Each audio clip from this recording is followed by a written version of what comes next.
людей, которых вы все, я думаю, очень любите, ждете то, что как бы услышать их послание завершающее.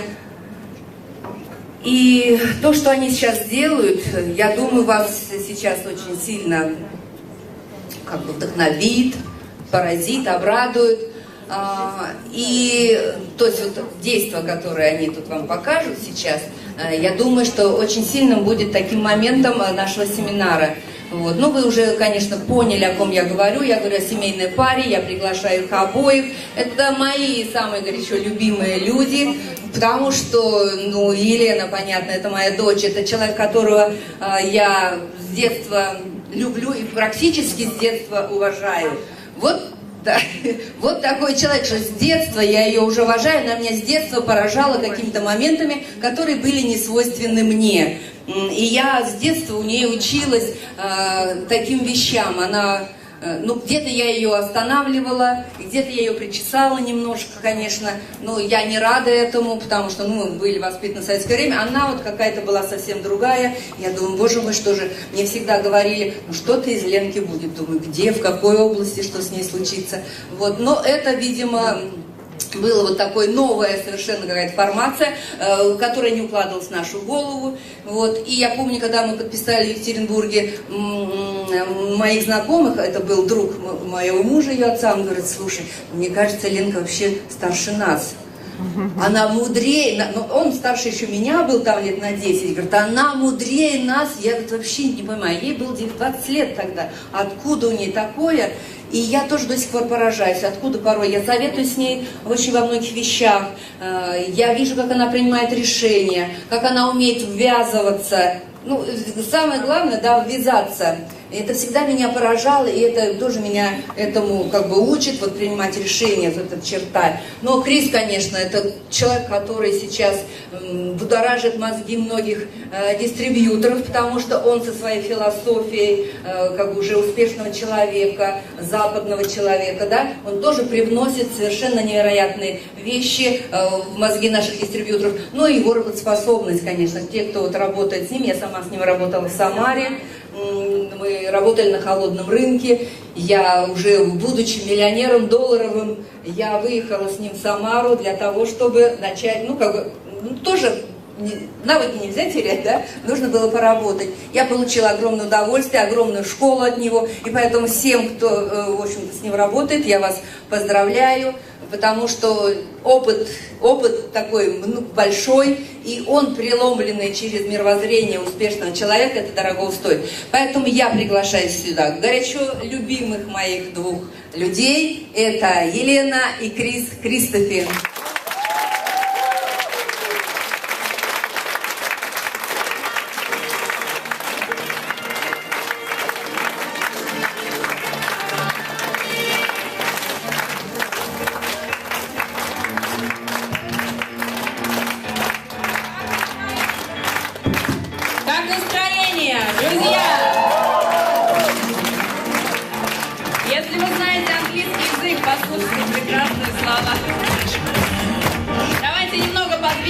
Да?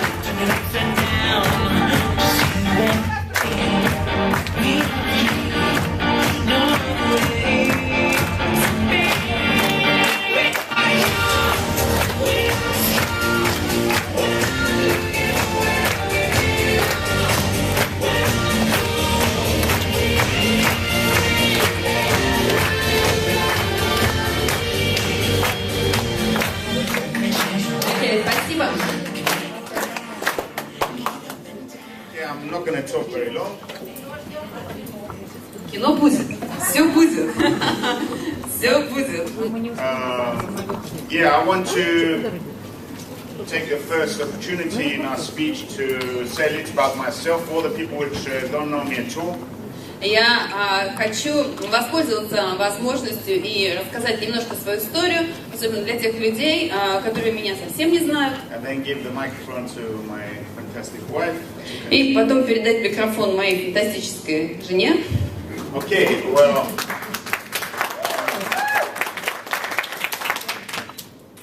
yeah, as I usually say in the presentations, as you probably notice, I'm not from Moscow. Как обычно я говорю на презентациях, ну, наверное, очевидно, вы заметили, что я не из Москвы.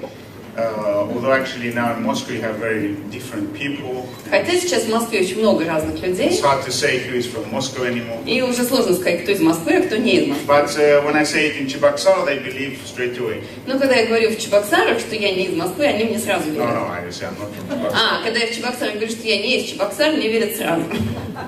And when I started this business, before I started, I lived in Cyprus.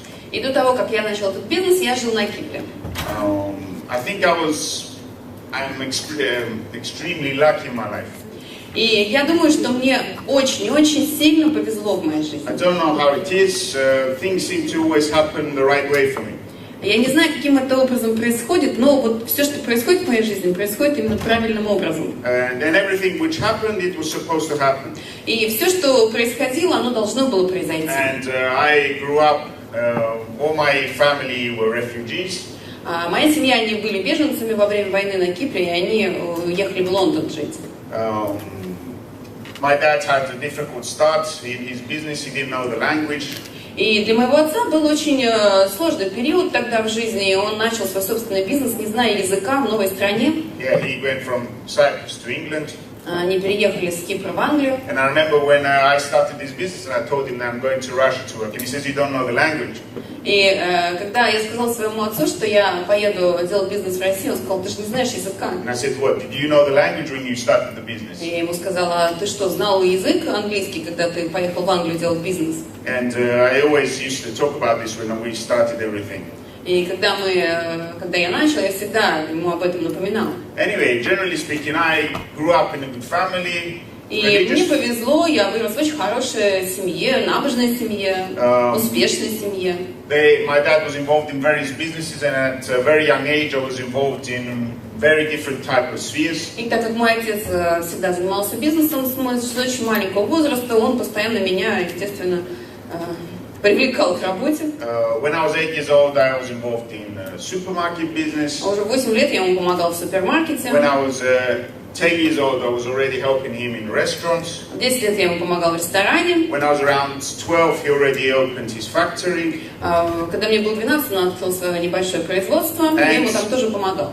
Different other businesses which he was involved in, agriculture. И у него было много различных еще других бизнесов, сельское хозяйство. And you could say that all my holidays, I was always helping my dad. И все свои каникулы школьные я работал, помогал своему отцу. Every Friday, Saturday, I was helping my dad. Каждую пятницу и субботу я тоже помогал своему отцу. So I calculate by the age I was 18, I already had like 5 or 6 years experience in work. И уже к возрасту 18 лет у меня уже был 5-летний стаж работы. And it was very interesting. Then I went to the army. Потом я пошел в армию. I studied in university. Потом я учился в Лондоне в университете. I covered a 3-year course in 1 year. И 3-летний курс я закончил за год. And when I was thinking about going the second year. И перед тем, как пойти учиться второй год. And when I thought, why do I need this education? И я задал себе вопрос, зачем я вообще этим занимаюсь, зачем я получаю это образование? You know, a very interesting thing. My dad was one of the few people I know which always used to say you don't need education. И отец был одним из странных людей, который говорил, я не понимаю, зачем нужно образование, зачем нужна бумага, чтобы доказать, что ты умный. That's my dad's. I've never heard this from anyone else. Я ни от кого больше эти слова не слышала. Это слова моего отца. Everyone always tells you have to get education. Потому что все остальные говорили, что ты должен получить хорошее образование, диплом. My dad told me you don't need a paper to prove that you're clever. А мой отец говорил, тебе не нужна бумажка, чтобы доказать, что ты умный. Anyway, so I finished everything. I finished the army, and I already started my own business. И я закончил армию, я начал тоже свой собственный бизнес. Was making around 5,000 euros. И я зарабатывал где-то около 5000 евро в месяц. Serious plans with the business with my dad. И вместе с моим отцом у нас были очень серьезные планы по развитию этого бизнеса. To be honest, I mean, I thought it was almost impossible not to become a millionaire. So many people say that they want to become millionaires. Очень многие люди говорят, что они хотят стать миллионером. For me, it was almost I couldn't imagine how it's possible to not become a millionaire. А для меня вот этот вопрос, он был настолько очевидным, что, то есть, это не была моя мечта. Я точно знал, я понимал, что я знал путь, как стать миллионером, потому что мой отец был. I mean, all of the people in my family, whoever's over 40-50 years old, they all at least make 1 million. Абсолютно все члены моей семьи, ну, которым больше 40 лет, они как минимум 1 миллион евро-то точно себе заработали. Все они заработали их различным путем, ну, как правило, это всегда, конечно же, был традиционный бизнес. And obviously, the same motto for every businessman. You have to rely on yourself. Ну и, конечно же, одинаковый девиз у всех бизнесменов: полагайся только на себя. Yeah, and I mean, always put maximum effort. There's no such thing as a schedule. И всегда прилагай максимум усилий, и для тебя не должно быть понятия, как какое-то расписание. То есть ты всегда в бизнесе все свое время. And I mean, this was a philosophy that was given down many generations. И это философия, которая воспитывалась в нас на протяжении многих поколений. And then when I met Elena, и потом я встретился с Еленой. It was very, very interesting. Это была интересная встреча. I'm not going to talk about that. You need to make a bigger qualification. Я не буду все подробности рассказывать, это только для высших квалификаций. But I can tell you that Elena was a very interesting person. И я могу сказать, Елена, она оказалась очень интересным человеком. First of all, okay, she made good money, she had Она nice зарабатывала cars, хорошие деньги, у нее была машина, шикарная квартира.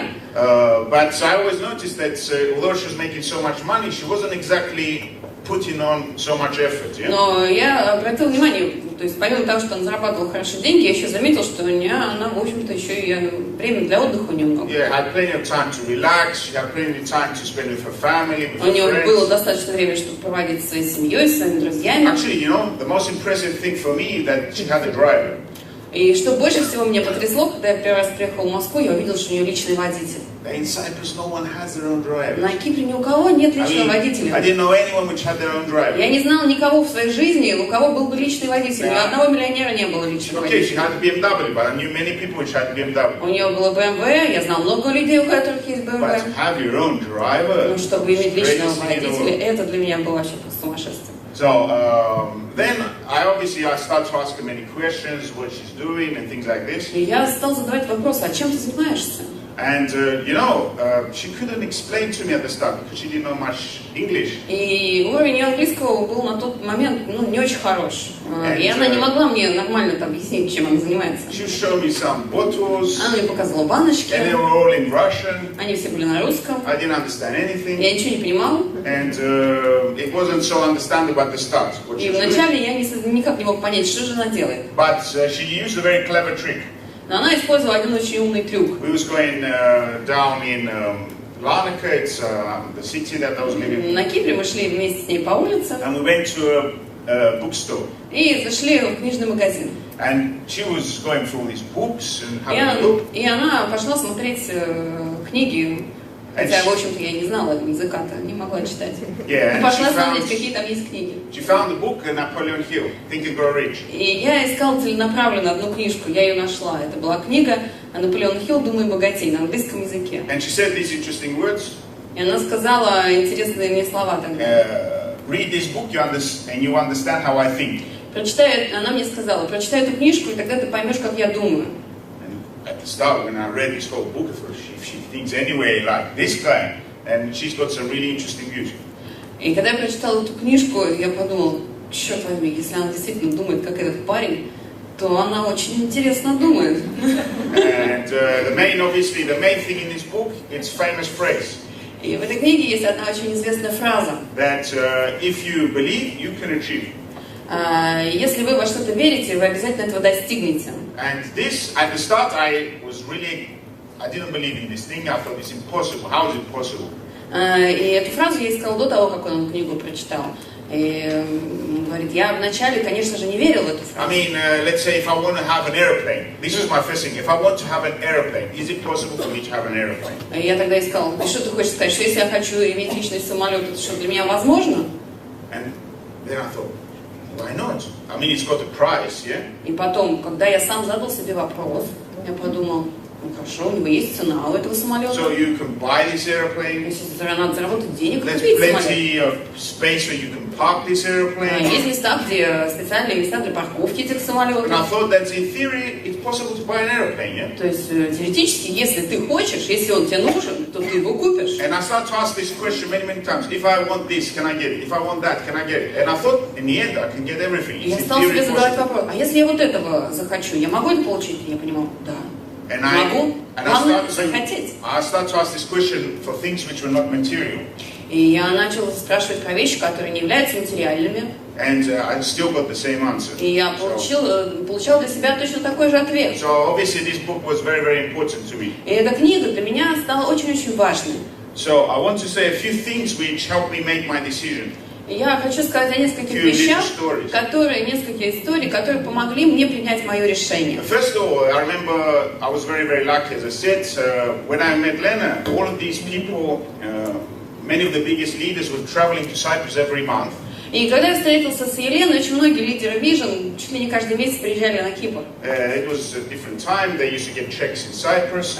Потому что раньше тогда большие деньги платили не в России, платили там, и все туда за деньгами ездили. So every month these big leaders used to come. И почти каждый месяц кто-то приезжал. And Lena obviously had good relationships, so I had the opportunity to meet a lot of them. Ну и так как у Елены, конечно, всегда были прекрасные отношения со всеми, то мне повезло, я с ними со всеми общался. And I remember I met Pavel Dubrov. Я помню, как я первый раз встретился с Павлом Дубровым. And he knew a bit more English. Он знал больше английского, чем знала она. So it was obviously very interesting talking to him. И мне было очень интересно с ним пообщаться. And he said there was a big map of the world. И передо мной была большая карта мира, он мне ее показал. And he says, close your eyes and just point your finger. И когда я спросил, как делать этот бизнес, он сказал, закрой глаза и просто ткни пальцем. I said, okay, and I opened and I saw it was Russia. Я ткнул пальцем, открыл глаза и увидел, что ткнул в Россию. Actually, it's not so difficult to На самом деле это было не так сложно попасть именно в Россию. I mean, hit Cyprus, that would be very. Вот попасть в Кипр было бы сложно, а в России было несложно попасть. Anyway, and he says, okay, if you want to make business here, it's possible. Он сказал, если ты хочешь делать бизнес здесь, пожалуйста, это возможно. And this unlimited boundaries of this business was very interesting. И вот это вот несуществование барьеров, это, конечно же, было очень-очень интересно. Потому что традиционный бизнес всегда вас заключает в очень большие рамки.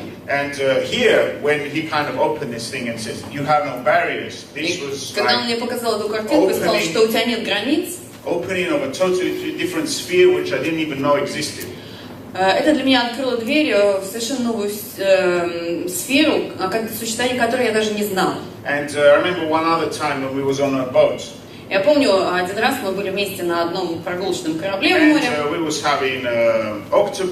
Мы ели вместе осьминогов. Это, такая нормальная, обычная вещь, ничего особенного, там полно осьминогов. And I remember that there was also one of the leaders, one of my sponsors. И там был один из моих спонсоров, лидеров компании. How great this business is. He wasn't talking to me, by the way. Lena was just translating. Он на самом деле не мне это говорил, он просто сидел на этом корабле и говорил о своих ощущениях, а Елена мне переводила. He was saying, he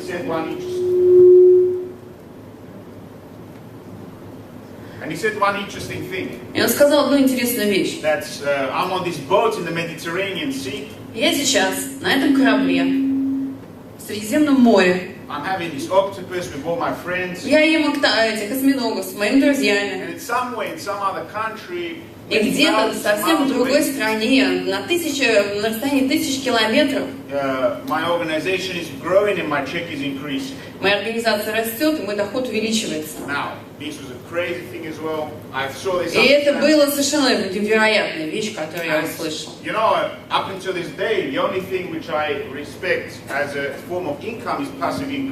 И вплоть до сегодняшнего момента это та самая потрясающая вещь, которую я на самом деле по большому счету очень сильно уважаю. Это пассивный доход. Какой бы ни был у вас доход, но если он не пассивный и он требует постоянного вашего присутствия,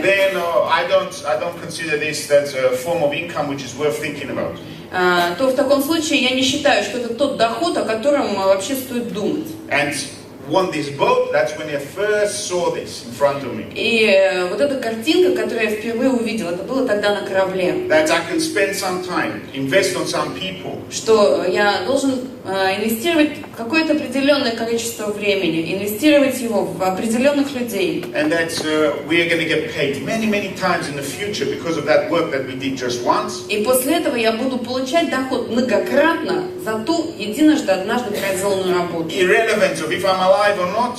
Вне зависимости от того, даже буду я жив или не буду. We still get paid. Нам все равно компания продолжает платить наши деньги. That's absolutely a fantastic concept, and whoever's involved in traditional business, they understand that that's not possible with any other type. И это совершенно фантастическая концепция, и все люди, которые занимаются традиционным бизнесом, они понимают, что в их жизни это невозможно. But I have to say a few other main little points. И я еще хочу сказать несколько очень главных пунктов. I mean, you have to understand Очень важно, the чтобы вы simplicity поняли of the business. простоту этого бизнеса. And what Zina was talking about today as well. И это то, о чем Зина сегодня говорила. That in reality, many people say, oh, I have to find lots of people, I have to talk to lots of people. Кто-то может считать, что он должен найти много людей, поговорить с большим количеством людей. All you really need is 1, 2, 3 people. На самом деле, для того, чтобы сделать бизнес, для этого вам нужно 2-3 человека, по большому счету. Кому-то достаточно было одного. Yeah, a majority of the people, if you look at all the biggest leaders in the company. Если вы посмотрите на большинство самых крупных лидеров компании, usually they got 1, maybe they got 2. Обычно мы можем увидеть, что в их организациях 1, ну, может быть, 2 крупных лидера, которых они пригласили сами лично. Very few have 3. Очень мало у кого есть 3. So, what does this tell you? Что это, о чем это вам говорит? That in reality, you just need to do a limited amount of work to reach this result. На самом деле это говорит о том, что для того, чтобы достичь большого результата, не нужно уж проделывать какую-то там огромную бешеную работу. Even if it takes you 5 years, even if it takes you 10 years, so what? Неважно, даже если у вас уйдет на это 5 или 10 лет, чтобы найти этих 2.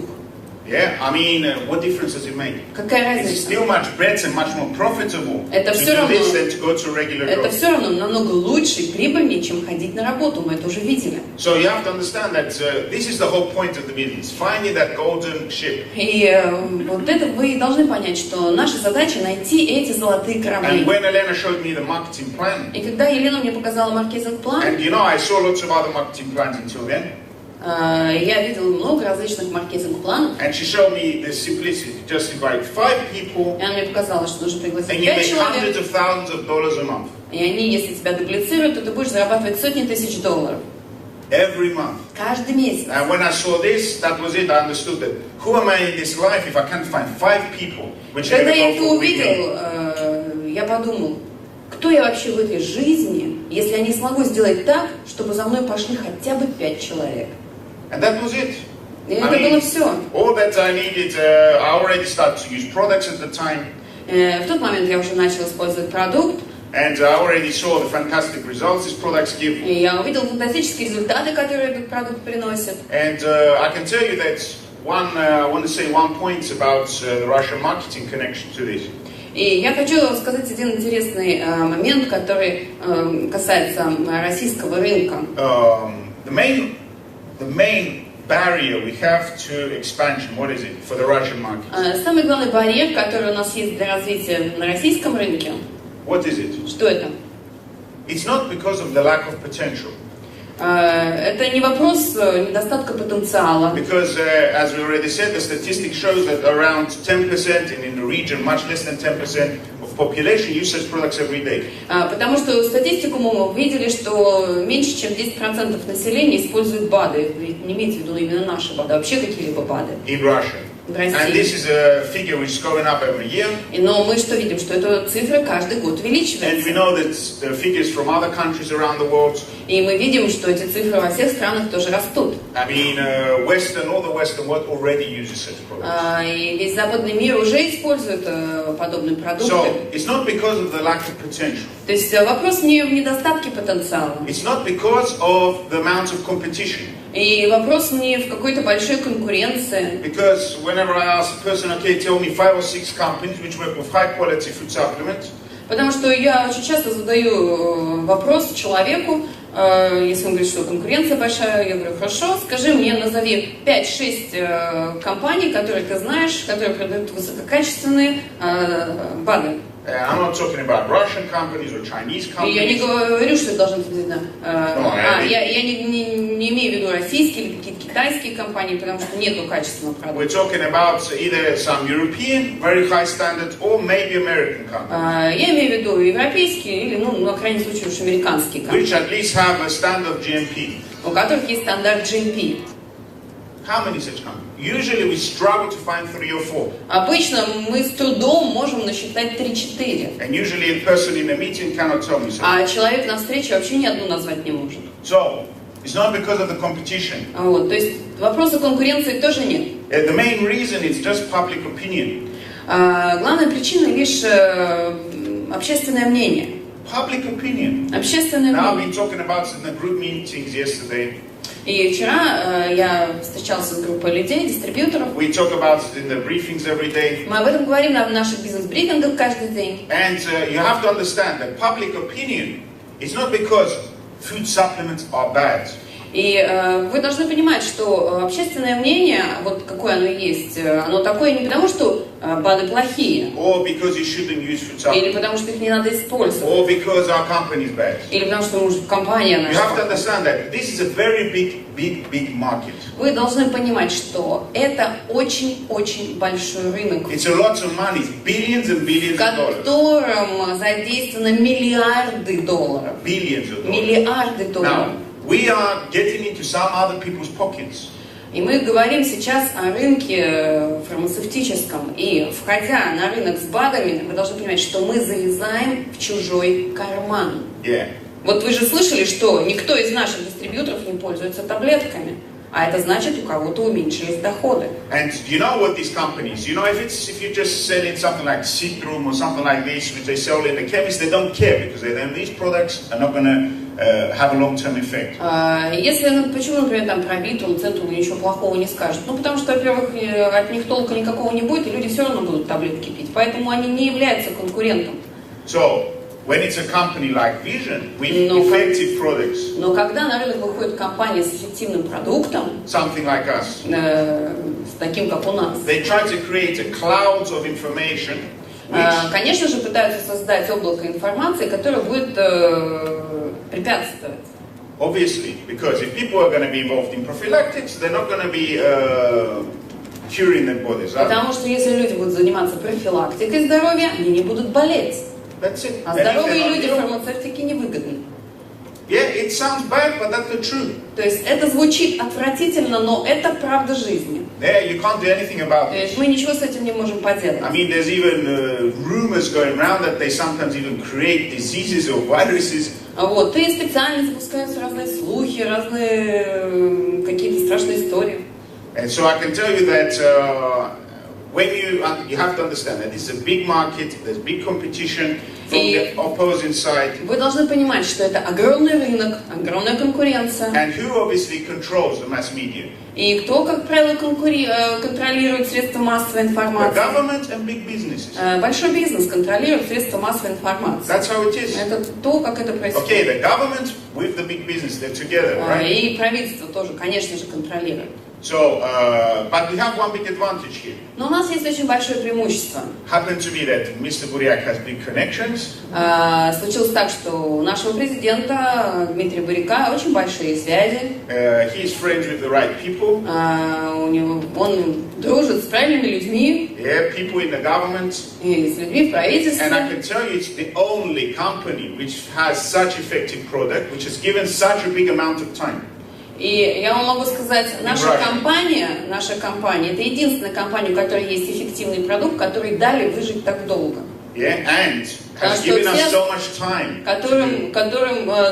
Которые дали вот такое длительное время присутствовать на рынке и еще и все клинические испытания. For example, in foreign markets, they try to block us straight away. In Russia, though, we have a big chance. Потому что на каких-то зарубежных рынках, когда мы пытаемся войти, очень сразу пытаются препятствовать, потому что конкуренция очень жесткая. But in Russia we have this chance. Но на российском рынке у нас есть такой шанс, потому что вот, президент у нас такой замечательный. So we have the right foundations in Russia, and I think that here is a good place where we can make this really, really big business. И у нас очень правильный фундамент, и я уверен, что в России мы можем сделать очень-очень замечательный бизнес, очень большой. Okay, and I want to finish with one last thing. И я хочу сейчас закончить последней мыслью. I can tell you that when you start this business, not everyone's going to support you.